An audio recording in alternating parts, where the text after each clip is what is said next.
Okay folks, I promised that I would show you a page where the actual watercolor, look at that, and the drips, look at that, that actually looks like another flower itself. So this is the technique that I just showed you before. This is done in the exact same way, just different colors. I used blue, actually I used Stormy Sky, the ink dropper, so you don't always have to use a spray. I used Tim Holtz's ink dropper, the re-inkers, and I dropped some blue on here with the yellow, which was lemon zest.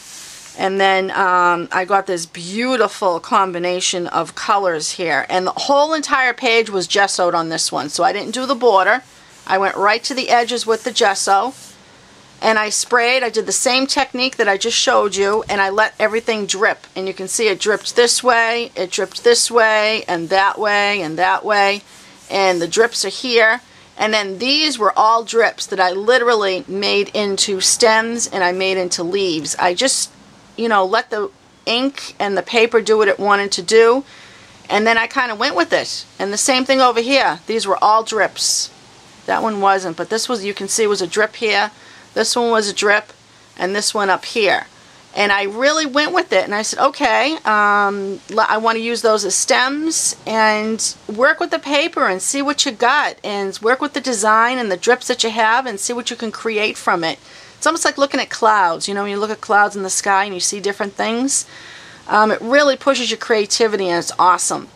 The other thing I did was, these are Donna Downey poppies, and this was just her regular stamp, and I stamped the solids and I stamped the outline. And that's, I looked at the stem and I said, okay, if this is the stem, then I'll put a flower here. If this is the stem, I'll put another flower there. And I kind of went up the page, and then this was a beautiful drip here that I really had to use, so I put a single flower on this side here. And then I drew my leaves in and had fun with those, coloring them. And actually on a lot of these I used pastels, pastel sticks. I like working with pastel, and I like mixing it. You know, it's multimedia, so you can use whatever you have. But I also obviously used my paint. These were all colored in with more pastels. These weren't, because it was a solid surface. I inked here with the archival ink, and if you're working on any of these pages, this is the best ink to use because the water won't affect it. Once it's dry and it's set, water will never affect it, and you don't have to worry about it running or leaking or anything. It's wonderful. And I use the green. This is library green. And that's what I use to stamp these and to kind of get things started. After that, I colored these in with pastels, and these were already solid flowers, so they were colored in with the library green. And then I just added some dots in the center and a little bit of aqua paint on the outside to give it some more definition. But really, there wasn't much to this page at all. There really wasn't. Just adding in some, my God, some stems and a few leaves. And I want you to take note of something. And these are all little techniques that you can work and you can practice and you can do yourselves. This here with the leaves, I mean, you can see a definite line. And lines are really important in artwork. This is something that I teach to my college students, that lines are always so important. They have a meaning, they have a definition. And when you use a line, and when you put a line down, have the line make a statement. You know, have the brush end off, and then you get a little bit of brush mark, and then a point here. You know, have it be strong and then come to nothing. Have the line, you know, say something rather than just, you know, oh, I draw a line. Okay, well, that's not just, you know, that's okay if you need it. But, you know, have your lines say something. Have them make a statement in and of themselves, so that it doesn't look like, you know, because any kid's drawing can just draw a line and it means nothing.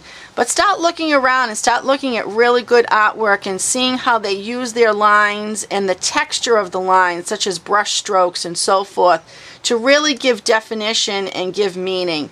And you can certainly practice that, you know, on a scrap piece of paper, taking your brush and just drawing lines and seeing what you like and what you don't like. And, you know, putting the brush down and picking it up and putting it back down again.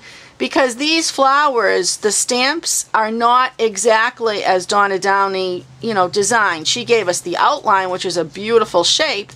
But I went back in with a Pitt pen, my my dark pit pen here, I went in and I did thick lines and thin lines, and I thickened this one up, and then I went back in and thickened it up again, and look at the difference it made compared to a regular thin line throughout the whole design. You kind of get something interesting going on here. So think about that as you're working on your designs as well. You can have fun with the backgrounds and then fun with your lines. So hopefully you get to create something beautiful, and be sure to share it with us on Facebook. Eclectic Papery is on Facebook, and you can always upload your interesting artwork and have us all see what you're doing, especially on Pinterest. Pinterest is fantastic. Eclectic Papery is on Pinterest, and we'd love to see what you're doing. So have fun creating, folks, and we'll see you again soon.